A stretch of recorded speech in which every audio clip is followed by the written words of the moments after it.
So manya tweyagala nnyo nga bwe kyoli. Kiriyalinga mpewo. Tweyagala Vivian voice. Tweyagala. Twematira. Eno buli muntu oba n'omuntu ow'enjawulo n'emitima. Yes, akayinza okukagenda eri omuntu oyo. Ayinza okuba mama wo, ayinza okuba mukyala wo, ayinza okuba mwami wo, ayinza okuba muganda wo, omuntu yenna ow'enjawulo. That's true. Yes. How true is it? Relationship ki yolina wakati wo ne Vivian voice?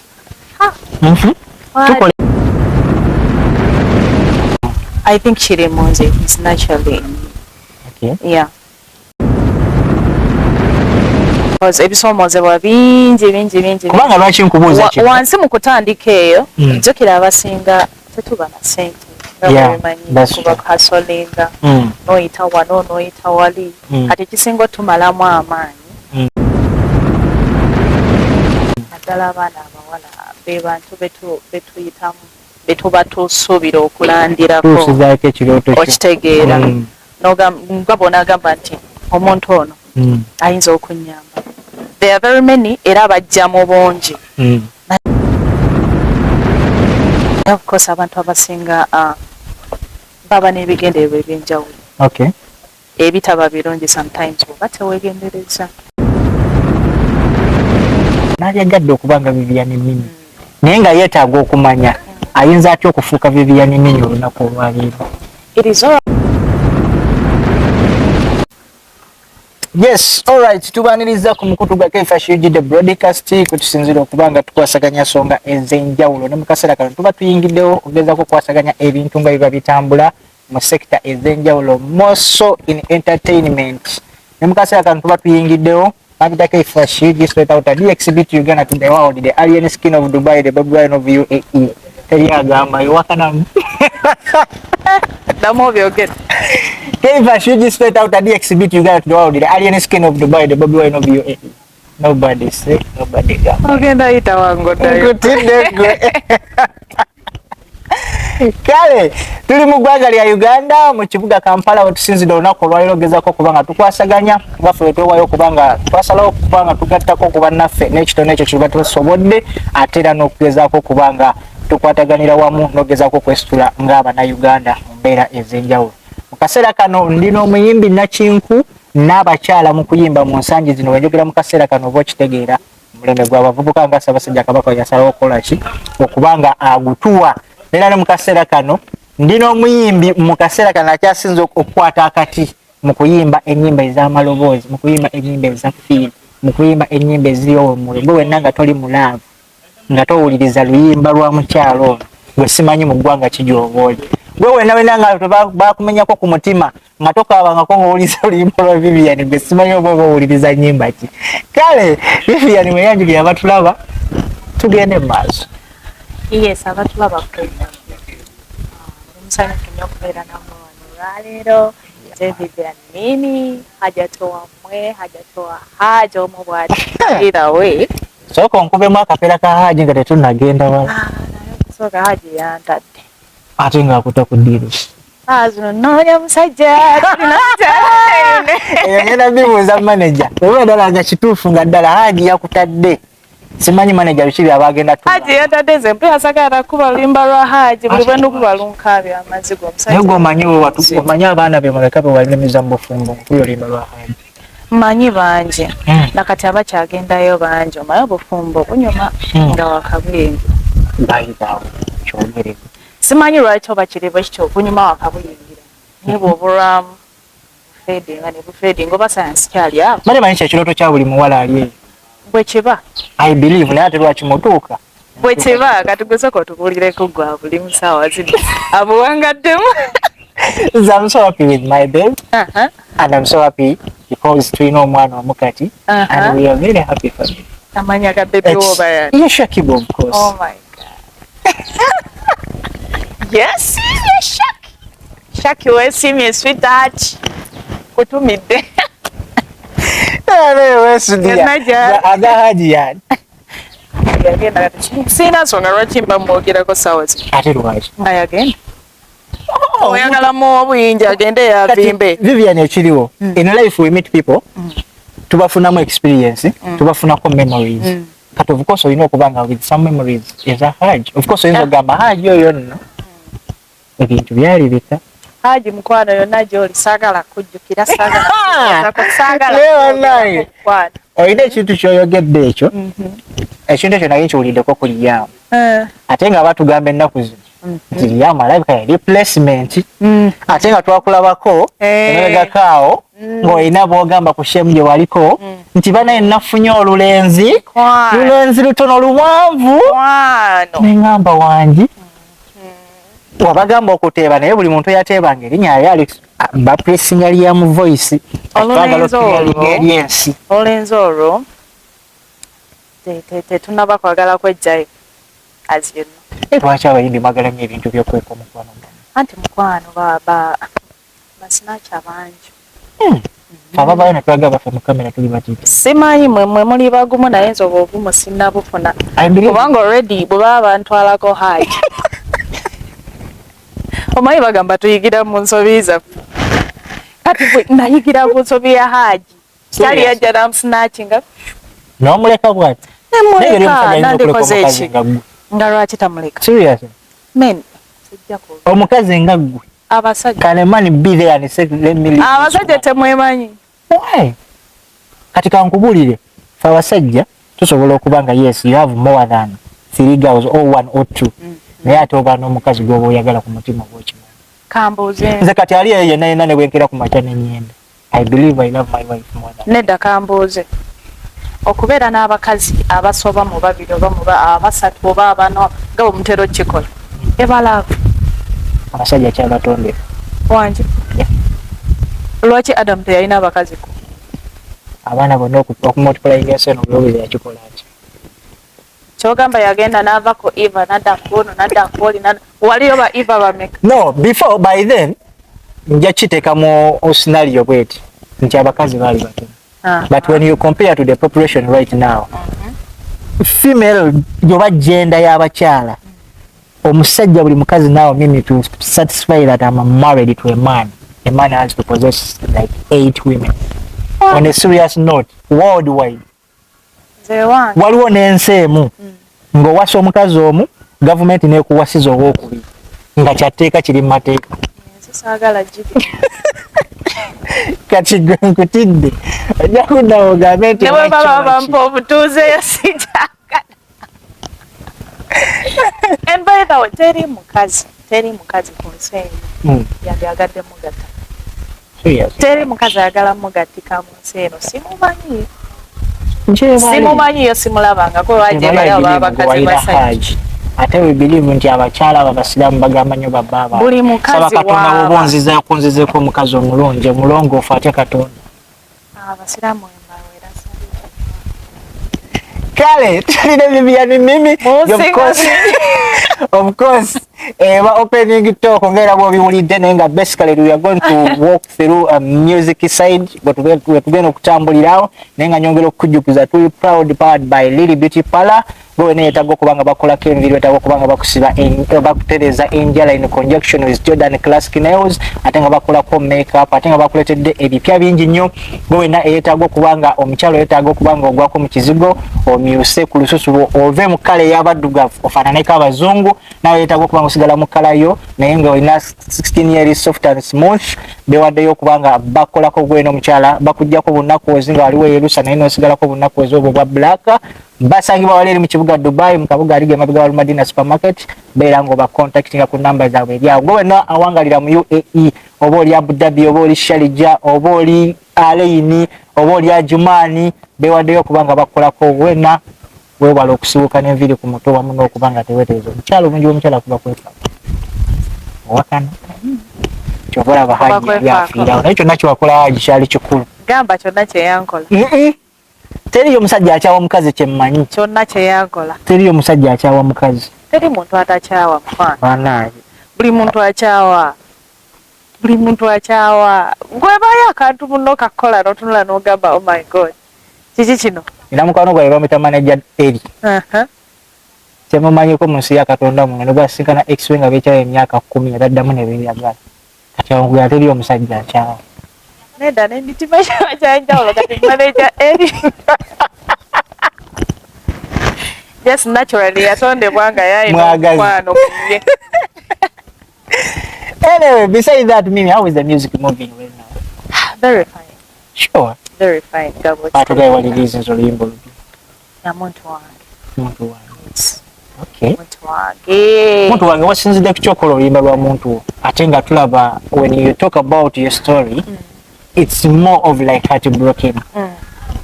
Oyagala tugamba nti story ogizimbira ku muntu omupya gwe? No, ebintu bya heartbreak bibeerawo. Naye tetulina genda nga tubikuba buli omu. Okay. Obeera heartbroken.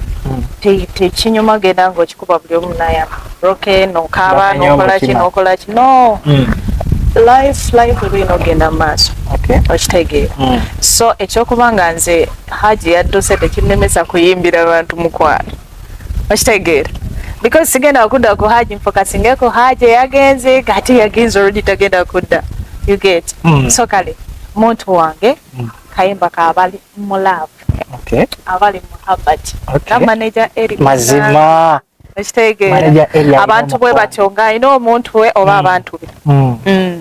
So manager Eric ogera okutumirako nawe wangalirawo bwe balina ku managinga muyimbi tukusiima byonna byokola. Anyway, so akayimba akakoledde abantu abali mu relationship abali mu love abasuubira ojjigwamu. Buli muntu nga alina omuntu ow'enjawulo manyi munsi eno buli muntu oba n'omuntu ow'enjawulo. Yeah. Yes, akayimba kagenda eri omuntu oyo ayinza okuba mamawo, ayinza okuba mukyalawo, ayinza okuba mwamiwo, ayinza okuba mugandawo, omuntu yenna ow'enjawulo. That's true. Yes. So ate kati bino bye bitambula ku mpewo omanyi kati tukolera abantu. How true is it? Relationship ki yolina wakati wo ne Voice? Tukolera abantu. Tweyagala gwe kyoba omanya tweyagala nnyo nga bwe kiwulira. Kiriyalinga empewo. Tweyagala ne Voice. Tweyagala, twematira, twekunda. Sakoleke. Nze omanyi ndwawo okutegeera engeri gye ndimu olusogasoga. Mweyagala nnyonnyola bulungi ensi entegeere oba asanga naali ayinza okuba ategeera kyekimu mwana. Nziramu ekibuuzo kino wammaani. Relationship ki gy'olina wakati wo ne Liam Voice? Vivian Mimi and Liam Voice, what connects you two besides music? Abasinga bwe nkyogera bwe nti bakiwakanya. So kyova olaba tunatukalenga mpakati mpaaki tweyagala. So kolege, let's talk about tweyagala. Omuntu yenna ng'oyagala muno of course muba ba mikwano. Yeah. Muba musobola okukwasaganya ebintu eby'enjawulo. Okitegeera. Yes, oli tasobola kuva eri n'agamba nti njagala nnyo omwana oyo nga talina nsonga lwaki. That's true. Yes. Kati eyo ensonga gye njagala okwesigaliza ng'omuntu. Iye. So let's talk about akayimba ka Fly Away. What was the secret behind? Kubanga oluyimba I think it's the song that spoke out everything about the botanical Liam Voice Vivian Mimi.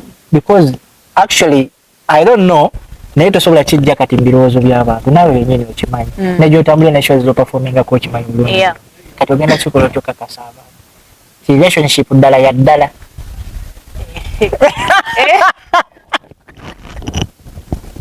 Nawe wennyini otyawo. Okay.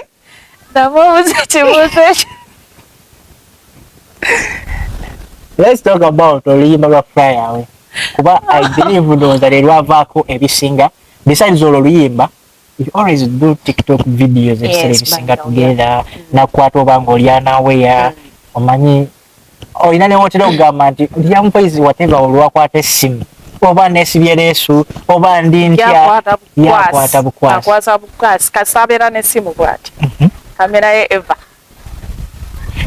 Mwina ne emotional videos ze muntu wako TikTok oto.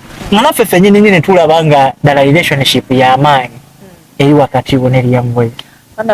Obulamu tulina okweyagala. Ekitegeere. Obulamu tulina okweyagala. Buli muntu yeetaaga okweyagala. Buli muntu yeetaaga okuba n'essanyu. Buli muntu yeetaaga okwewa eddembe, okitegeera. Kati ffe okubeera awo ne twekwatira obuntu bwaffe ne tubuteekayo. Dembe, twewe dembe. You get? Tetulina okutitwetaaga kubeera serious nnyo ate tustegige tukole kino kugamba mu industry when you are serious. Wakati mu leisure time ebeerawo. Okay. wetukwatira ebintu byaffe netubibawa ate nemunyumyemu mazima akitegeera olwo omwana ono kati Vivian so kale flyer we obuza flyer flyer we luyimba lwetwatula netulowoozaako nze nagenda okusanga nga it was already done a project, yeah? Yes, project yali done nga Vivian voice yagiwandiika so nangamba nteekemu amaloboozi netugateekamu ne gablindinga bulungi ngera we mukawulira akayimba ne tukafulumya yali project esaana okufuluma kubanga yali ejjudde omuhabbat the fusion between the two love birds. Vivian and Liam. Actually, Vivian, mu bayimbi bonna b'ebyogamba ba emyaka gyamu aba genre ya music tugambe gye mukuba the likes of Unknown, the likes of Acidity, the likes of Violeta, the likes of this Victor Luz, and so many other artists abayimba that kind of music. Why Liam voice? Why not him? That's the same question I'm asking. Why not him? Why Liam voice more? Why not him? First of all, Liam is someone buli muntu gwe yandyetaaza okubeera naye because he's cool. Awo wenyini soko sime wakati. Soko mali. Okay, is cool. Yes, he's cool. I know mutima obutasangika mu bantu bonna. Okay. Osobola kimulabamu ng'omulabye bulabi ate osobola obutakimulabamu naye nga muntu omulungi. Okay. Mu buli ngeri ate mu buli mbeera. Kwegamba ye muntu asitaninga within all situations. Yes. Okay. Yeah. So kale kangambe I'm blessed. Yes, I am. Kano kakulu nnyo mukawuliriza era mukanoti. I am blessed. She's blessed. You're kuba part of my career. Netwala nti ndi wamugisa. Kubanga I believe there are so many people abandyagadde okubeera wendi. N'abalyagadde okukolako naye. Abandyagadde okukolako naye naye nga oba oliawo tebasobodde oba nga tebannasobola. So bwe ngamba nti ndi blessed. Kyekyo. That's very good. Emabegako awo twakulabyeko era ku social media ovuddeyo n'opostinga ng'oli mu ggaali empya n'oteekako caption yabadde egamba buli muntu mu nsi muno yeetaaga Liam voice. Ebigayiragiri gy'ojjanjabaza ekintu kino ne bwe tuba tubaddemu n'okubuusabuusa. Buli muntu mu nsi muno yeetaaga Liam voice. N'okaddamu mu bulamu bwe. Mu bulamu bwe buli muntu mu nsi muno yeetaaga Liam voice. Nga bwe nkunnyonnyodde muntu atasangika is one in a million. Wow. Just now. Noba nange eriyo wemba siriiwo omuntu ayinza okuddaawo n'abyogera ebyo. Olowooza gyali? Nga lwaki taliyo? Nga wamutugambye wano ku ntandikwa gwo nti saagala owaka kiki kyoyagala otukola. Omwana toyagala mukola kibannange. Ebyo biveeko byakomyawo. So Vivian, kaliya y'okuyimba eno wakagimala mu bbanga ki? Like as in professional. Professional. 2 years of professional music. Yes. Okay. Ng'ekintu kyonna kyonna bwe kitandika nja kigezesa nga ku business. Buli ntandikwa tebanyaawo. How was it for you? Mutandikwa okuyimba basically. It wasn't simple. Just nga bwomanyi emitego mingi abasumbuye bangi ate ndi mwana muwala. Awo. Kitegeera. I know. Nkirava. Ebiri munde. Ebiri munde bingi. For the first time I myself when nasookera ddala okuwulira music wo waliwo toni y'eddoboozi gy'olina. Actually I swear omuntu tasobola kuwa ddoboozi lyo nga ggwe. Omanyi bano basofi nantongo baani abo nga bwolaba ba Juliana. That's the tone of the voice you have. Kikolo ky'okubanga eddoboozi lyo terifaanana gw'ayimba. Talent is a talent. Talent is a talent. This is something ekinvudemu okuviira ddala mu buto bwange. Okay. Mbadde nga njagala nnyo okuyimba okuviira ddala mu primary nursery yonna yonna mbadde nga njagala okuyimba kati okubanga nina eddoboozi ekyo I think kiri munze is naturally. Okay. Yeah. So okuva watandika music wo ogambye ebintu tebyali byamu okusomoozebwa ki kuyinza okuddawo n'ojjukira n'ogamba naye this day kabula katemve mu music ebyokuyimba bive sina lunaku lumu naku nnyingi because ebisoomozebwa bingi kubanga lwaki nkubuuza kino wansi mu kutandika eyo jjukira abasinga tetuba na sente kuba kasolinga noyita wano noyita wali kati ekisinga otumalamu amaanyi naddala abaana abawala be bantu betuyitamu betuba tusuubira okulandirako okitegeera nga bonaagamba nti omuntu ono ayinza okunyamba. There are very many era bajja mu bungi naye of course abantu abasinga baba n'ebigendererwa ebyenjawulo ebitaba birungi sometimes oba teweegendereza wagamba ngo okutuusa ku ekyo ky'owulira ky'oyagala naye aba alina by'ayagala aba alina ky'ayagala okutegawo baba n'obukwakulizo bwabwe. nsonga lwaki nkubuuza bino waliyo omwana omuwala ali eyo akutunuulira oba akulabirako essaawa zino nga naye agamba n'alyagadde okuba nga Vivian Mimi naye nga yeetaaga okumanya ayinza atya okufuuka Vivian Mimi olunaku olwaleero. It is all about being patient. N'okusaba Katonda kubanga tebiba byangu. Engeri gye kiri nti ffenna tuba n'amakubo ag'enjawulo ge tuyitamu. Nze nnyinza okuba nga ekkubo lye nayitamu ate yeesi lyagenda okukola ki okuyitamu. Waliwo be byanguyira waliwo be bizibuwalira okitegeera nti oli asobola okuvaayo ye nga kisa ne kimukwata n'afunirawo omuntu ate ng'omuntu oyo ali serious nga agenda muyamba nga tataddeemu mbeera yo noba kukakuliza n'obwekisiru.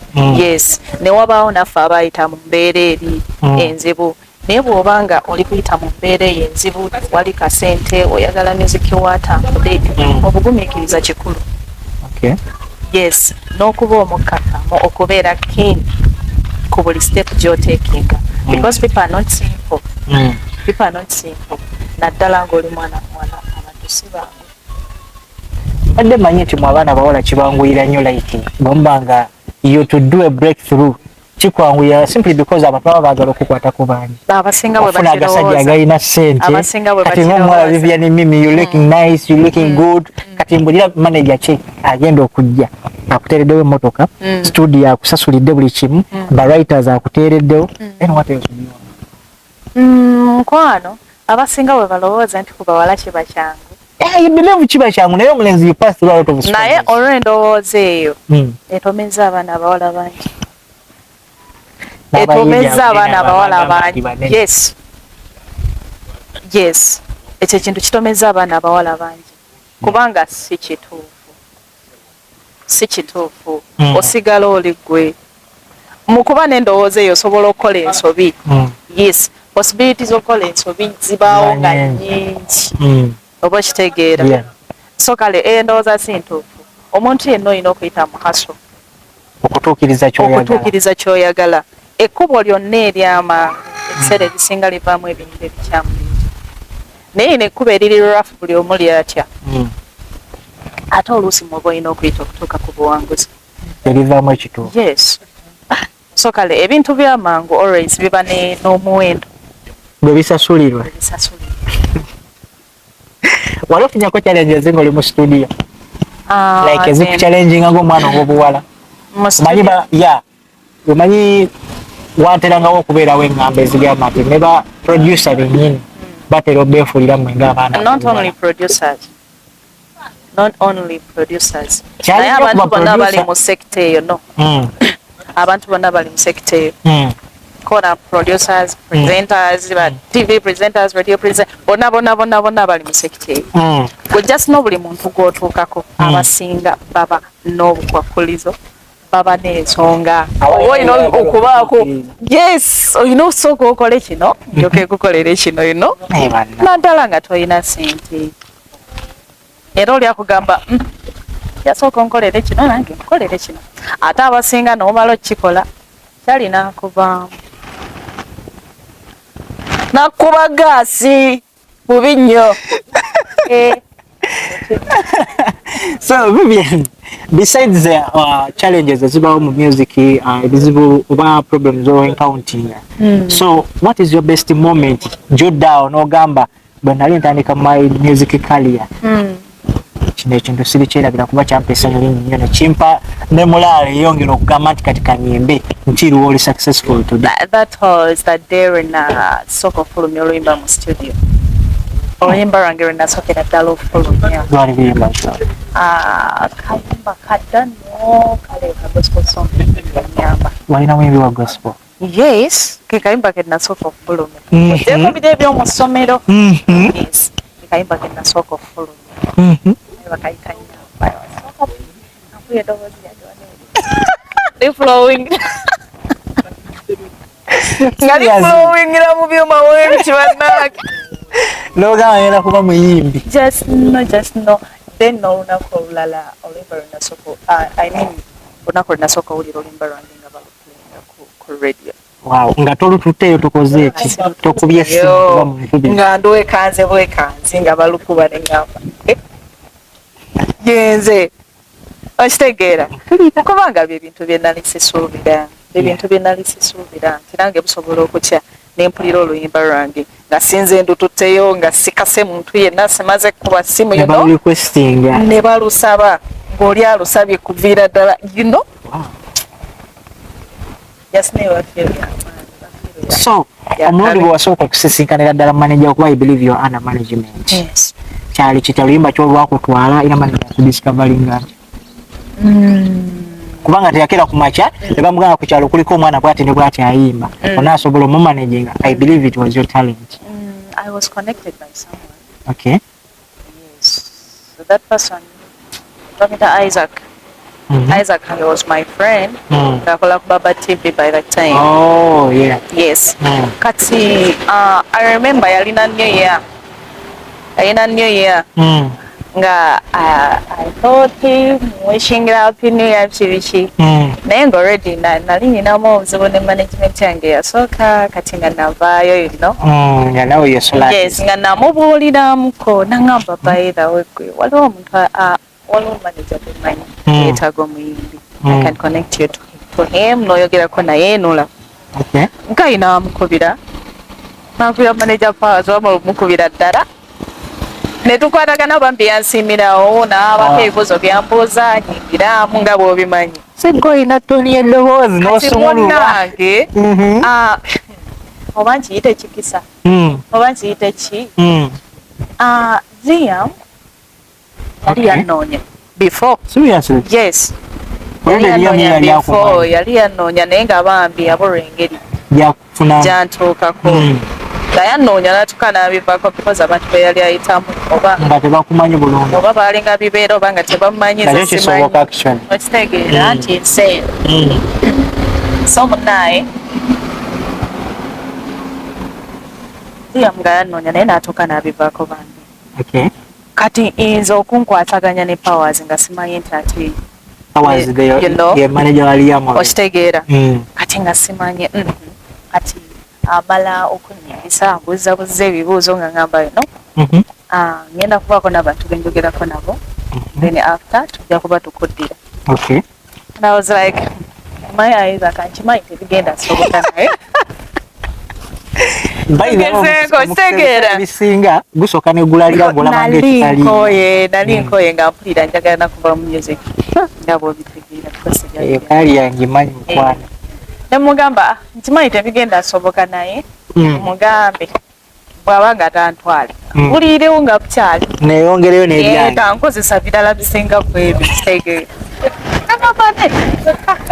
nebanno okitegeera munnaye nga mbeerawo the next day guy nga nkubira nambuuza how are you manyi nayegeddeko n'abantu bange naye kino tulina era ebibuzo byetugenda okubuuza onanziza mu katemba ono waliwo akalamu okitegeera naye munange the following day he called me nangamba yogerako n'omuntu ono agenda omumpa nga njogera nendimu ng'ate olede nawe wali omumanyi. Yes. Kati bwe yayogera nange n'alumba YouTube yange Okay. Naje some links nas forwardingira Liam. Liam namugagwe ono mwala namunoonya dda. Ono mwala gwe nali nnoonya kitegeera. Olira okulonda ekyapa mmanyamu. Yes. Kati that day nankubira njogera naye nangamba nakunoonyako naye. Nendozenga connection. Nebibula nemba nga sirina bwenkufuna naye. Wow. Nabaako naye bembuuza ni muyimbiramu awo kiki. Nangamba kati tugenda kuddira. Kubanga already. You know what you mean to in a talent? But that. Do you know that? Talent njebaliza mukama. I don't you mean to yimba bulungi. Siba kya mukama. Tena maaso. Munnange. Nze saamanya nti balina auditions ze balimu. Nga bagezaako okunoonya abayimbi. Ekitegeeza tewali omu. Ze zange nazikolera ku ssimu. Nazikola simanyi. Okitegeera. Mpulira. Nali mu audition naye nga simanyi nti ndi muki. Kumbe baku auditioning. Kumbe bali mu bikola. Okitegeera. Mpulira. Kati munnaaye. Kumbe bo bali mu kuwenga bintu byabwe. Ndowooza. Okay. Ngendo kitegeera.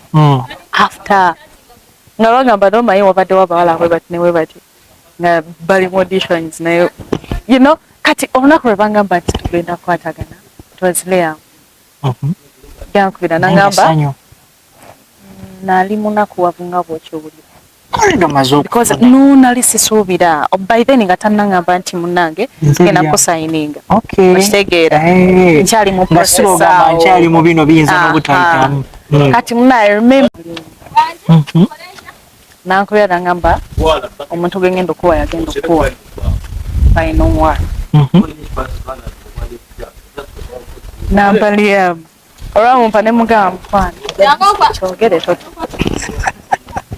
kyogere totya kubanga nkimanyi nangamba kiki nangamba totya nabuuza osuubira ki namugamba gwe tofaayo kiŋambirewo tewetaga kwetooloola kitegeera nga kimanyi okukosa agenda kunzikiriza nangamba anyway twakwataganye ne bamanagers bonna sala tugenda kukosa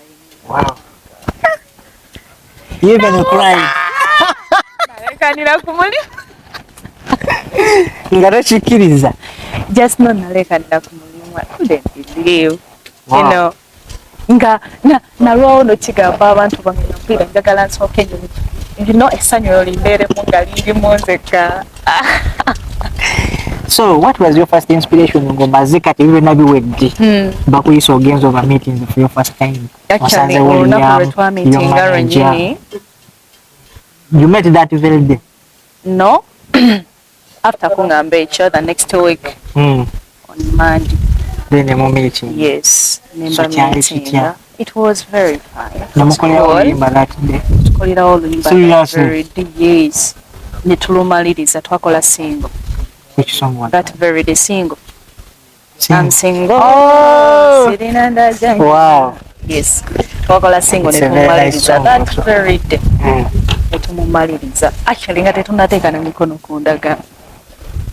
Netukolera oluyimba nengamba mukola ddi Haji kabuna mawanga Haji tumukola nno after some time noza wali wayisewo like a month over 2 months netukola Haji mwakola oluyimba lwasitula buli muntu jirani. It was a vibe. Lwakuba ku buli mukolo. It was a vibe.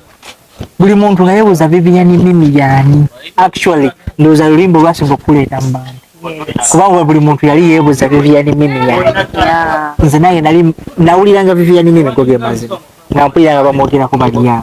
I swear nga simanyi. Ate nno gwe wawuliranga Vivian Mimi n'abantu bawuliranga Haji nga tebamanyi yaluyimba. Tebamanyi linnya. Tebamanyi muntu physically. Nkugamba bino ebigambo nga it's true.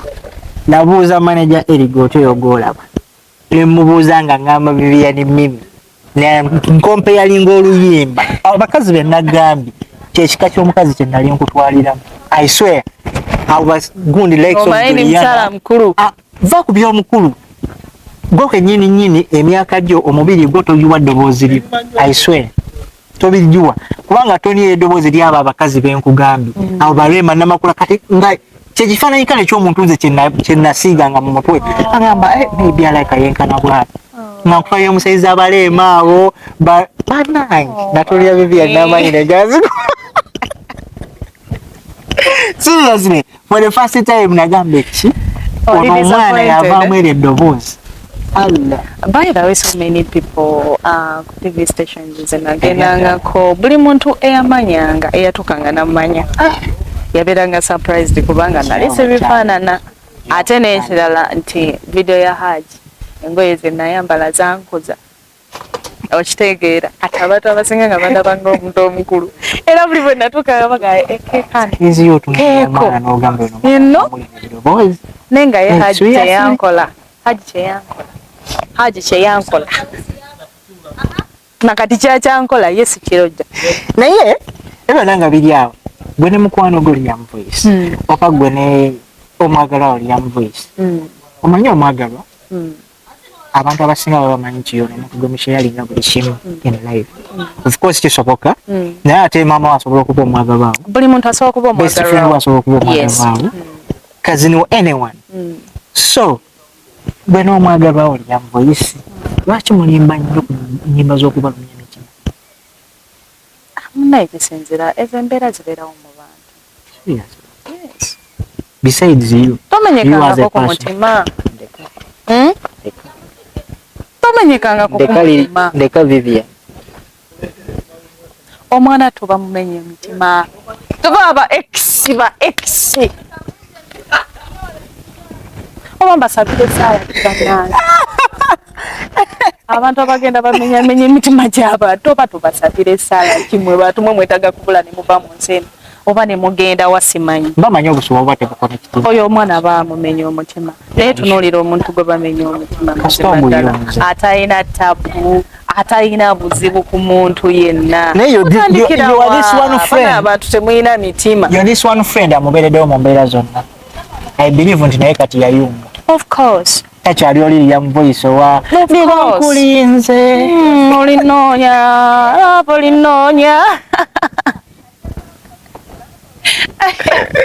ne bagamba abayimbi ebiseera ebisinga mu bane true love yes tuba naye kati lwaki baba ate munnange omuntu osobola omunyumiza ebyo beko banyumiza ebyo gwoba ogulina oba togulina ajja kumenya yatambula agenda anoonya omulala ogwomumenya Vivian, besides music, kiki kyosinga okwagala okukola like mbiseera bye eby'eddembe nga toli mu studio? I like watching movies.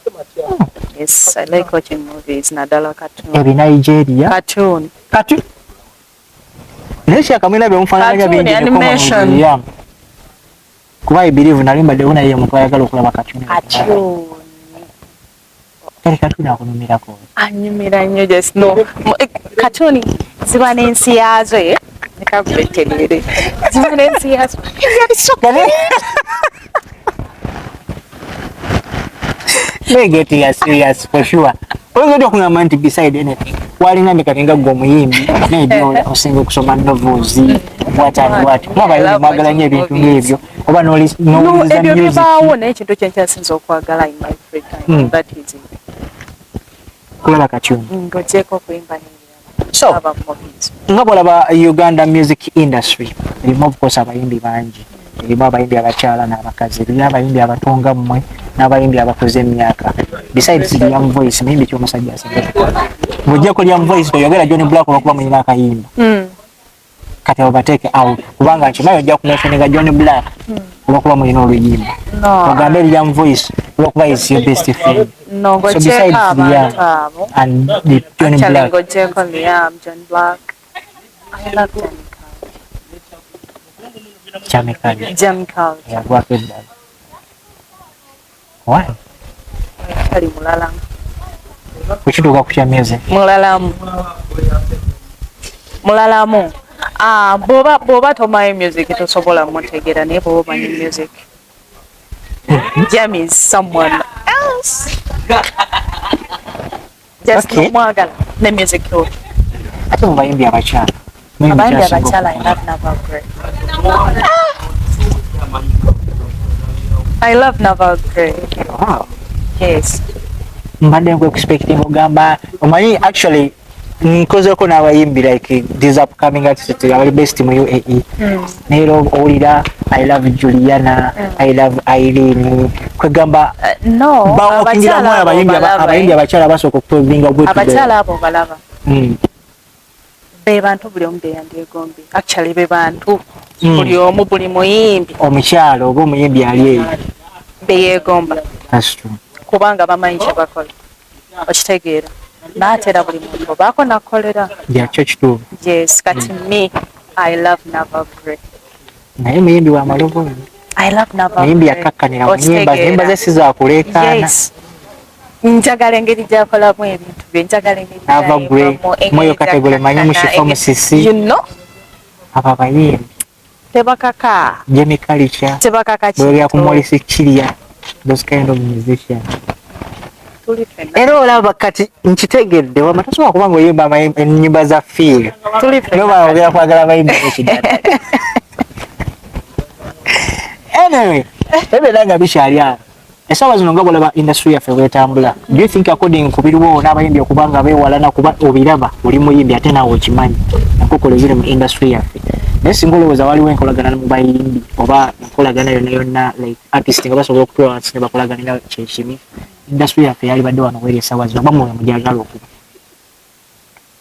of course noba nze ndaba obubi nenze ndaba nga bantu are you sure sinaba nze ndaba Vivian oli mu industry but oli mu industry wekibanga weekiri nga waliwo abatakwatagana it is bad tokimanyi tokimanyi banaye Vivian Liam is your best friend I believe and you know ebibadde bimukulwako byonna toyinza kwamba obadde tokimanyi n'ebikono ebimukuba ebiro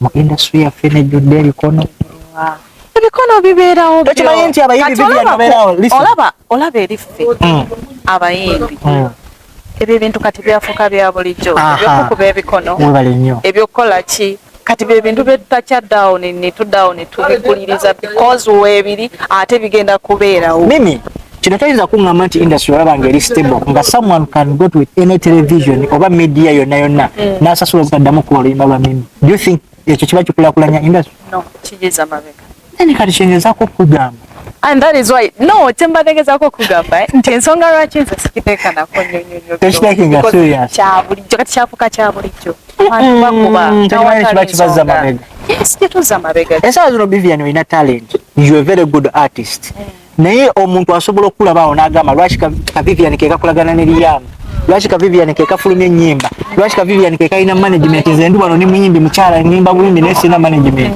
ekyo kimuleetera omuntu ogenda n'asasula maybe any television kwamanyi nti basobola okuba ennyimba zonaga temuddamu kuba oluyimba lwa Vivian simanyi ababikola kyebafunamu simanyi kigendererwa kyabwe kuba gwe eri nojja n'osasulira muno baleme okuba music oba ekintu kyonna no simanyi ki kyebafunamu kyo ate simanyi bantu oba baba bayimbi bennyini baba bamaneja bange babiba biki of course katoyinza kuŋŋamba nti manager wayinza okukola ekintu kyenjagala abantu bategeere yadde nga bamu babitegeera naye nga beebuzaabuza omuntu yenna amuwala namunno omukwano katolina gyogenda kula okitegeera ebyo bimu ku bintu ebikuza emabega ggwe naawe naye nga tomanyi sente zoteekamu ebyo bintu bikuba setback okitegeera abantu simanyi lwaki kintu tebakifuna naye ajja okoma okuwalana munno nja okoma okudda emabega kiyinza obutabeerawo saawa eyo naye mu maaso kiba kirina okutuukawo oba olina okudda emabega yagala toyagala gyokoma okukikola gyokoma okudda emabega kigenda kuddiza omuliro yes omuliro guba gulina okudda tegusobola kubulirayo boy ne bwoba nga anyway oli mu industry saawa zino actually nenda kikubuuza tongera okubajjukiza tukyali ku mukulu wa Kaifashi the broadcast kutusinzira okuba nga tukwasaganya ensonga ez'enjawulo nkyalina omuyimbi Nakinku omuyimbi omukyala akyasinza okuba nga ayimba obuyimba obwa feel obuyimba obwa love wena nga togwangako mu relationship just genda ku social media noonya Vivian Mimi any song ekutuukako ekulyowa omwoyo nga babadde ati broken gwe babbeeko omusajja byonna just wuliriza buyimba bwa Vivian Mimi naye nga nyongera okujjukiza kuteekebwamu ensimbi abaliri beauty parlour gwe neetaaga okuba nga bakolako makeup beetaaga okubanga bakusiba enviiri bwe muli musono, beetaaga okubanga bakola kenjala in conjunction with Jordan Classic Nails, beewaddeyo okubanga bakutereeza ate nga bakuleetedde ebipya bingi. Gwe n'omukyala ayagala okubanga okyusa kkala, oli muddugavu yala kufuuka mweru, oli muddugavu yala kusigala mu kakkalako naye ng'olina kafeesa kali soft and smooth, olina bunnakoozi bweyerusa naye n'osigalako obunnakoozi obwa black, beera ng'obeekwata. Basangibwa mu Dubai awo Mariga emabega Madina supermarket, bajja kuba bakolako bulungi nnyo ddala. Kyali ne Vivian Mimi tugezaako okuwayaamu ng'ebintu ebitambula mu music industry ate nga tuli mu ggwanga lya Uganda mu kibuga Kampala. K-Fresh, your best host. Nobody gambayo. Anyway, Vivian, ebigenda maaso mu industry I believe obiraba.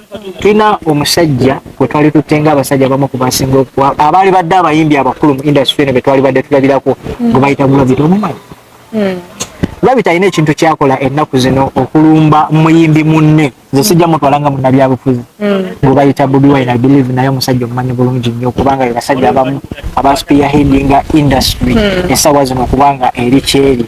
Do you think Gravit essaawa zino kyakola kituufu okuvayo okulumba muyimbi munne tamunyega tamuddiza takola ki n'agenda n'akwata n'eŋŋoma y'oluyimba lwe bennyini one of his best songs ezamulirizinga I think year by year then 2007 oluyimba olumu kuzaaliza singa okuba by then ennyimba eza Bobi Wine oluyimba olwali olwakagoma n'alukwata n'addamu oluyimba lw'omusajja tamusabye kubanga Vivian bw'oba ogenda okuddamu kati oluyimba ng'olwa Irene Namubiru I believe osobola ogenda n'omunnyonnyola ne mutula wansi n'agamba it's okay you can do any song y'oba osiimye gwe ng'okola olwa Irene Namubiru naye ono tamusabye takoze eki wabula n'agenda n'addamu oluyimba lw'omusajja oluyimba then YouTube ne luteekinga down ndowooza baakoze copyright claim oluyimba ne balujja. Do you think gwe kenyini ogwova okungamba nti industry is okay?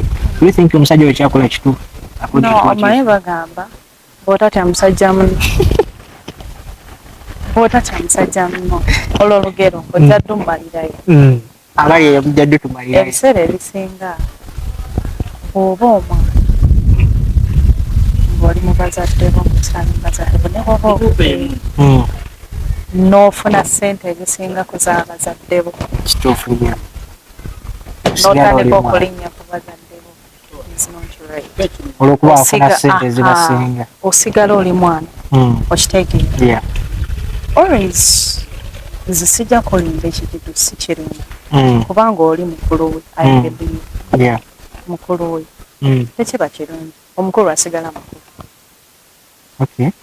omukulu asigala mukulu sijja kwogerawo beeyi ate lwaki omukulu asigala mukulu abakitegeera bakitegeera bano walegoza dda kubira ngoma nazina oyinza okuba nga kyakola kituufu essaawa zino kisinziira buli omu aba n'ensonga ze munnange naye nga kyenyinza okukugamba tosobola kulumba mukulu n'osigala nga onoonya maziga. Anyway, Vivian Mimi tukulabawo in 2 years to come wala sweetheart kubanga ebintu byenteekateeka bingi ebiri mu kitaawo bingi nja kubawala kubanga mu mutwe gwange mu plans zange n'eza management mulimu bingi ebyakabi bisinza bagamba saawa zino but I believe bwe mba nga nsobodde okubeera wano wendi in just 1 year actually it's 1 year kubanga I joined this management in Feb. Wow. Atera tuli mu Feb. So in just 1 year. Bwe mba nga nsobodde otuuka wano. Climax gy'oliko is in 1 year. Yeah, it is in 1 year. So kati gwe labamu mu 2 years bwebibanga bino bituuseewo koona kamotoka kayingiddewo ndazi Haji za you know Haji gyali atakuza mu you know hey no management sina change gambako manager eli twogera okutumirako nnyo gyo eno management sina mazima bankoze bulungi mukyanga okufuna management yo decide anything birungi ki by'onyumirizaamu birungi ki by'ofunyeemu mu music wo bukyanga otandika nkugambye saawa zino in just 1 year akamotoka kayise akamotoka kweki kintu ekimanyi kankole nnyo mama Shakibu mulira omuntu kateevu mulira olawo omuntu evu nkwata ekibuuzo saawa zino neepuuba mwiti noonyenyako neepuuba nga byamotoka ate nga yange okitegeera ekyo kirungi n'ekirala hits zenfunye oba oli awo sangi zifunye naye nzifunye kubanga bataddemu amaanyi bingi jasinosinza. Now you are recognized everywhere. Yes. At least oli Vivian Mimi wa 2019 natenga nenyonyi ezimu tubadde tuzigoba. Okitegeera kati otambula ne bagamba Vivian Mimi wuyo buli omu n'abanga amumanyi. Okitegeera buli muyimbi ali eyo walifunye ku management weyagalanga Vivian banayenze neyagala nfonga natunaba kuwumbawumba bigambo ki byoyinza okubuulira omwana omuwala yenna ali eyo ayagala otandika music ayagala okuyimba akulabirako nga Vivian Mimi n'agamba one day I also hope to be like Vivian Mimi. First of all kyensooka obbakuukira mwewala abatezi b'ebibatu mwewale abatezi b'ebibatu naye baabitutega mpaako ti nimbaddeko dake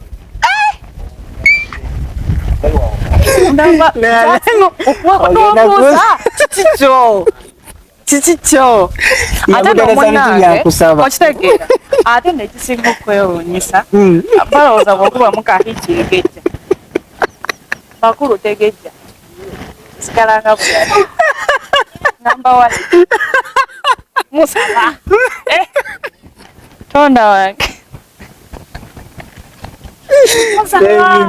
ogenda kuzita olunaku olwaleero nekamu ebyo bintu biremesa abaana bangi mpulira so bambi omwana omuwala nawe wala abatezi bebibagenda kutoolako then ekirala bamuguliikiriza ate saba Katonda kubanga ye mukulu mu buli kimu. Yes, nyikira kolanga rehearsals yimba kola buli kyosobola mukama ajja kukukolera one time.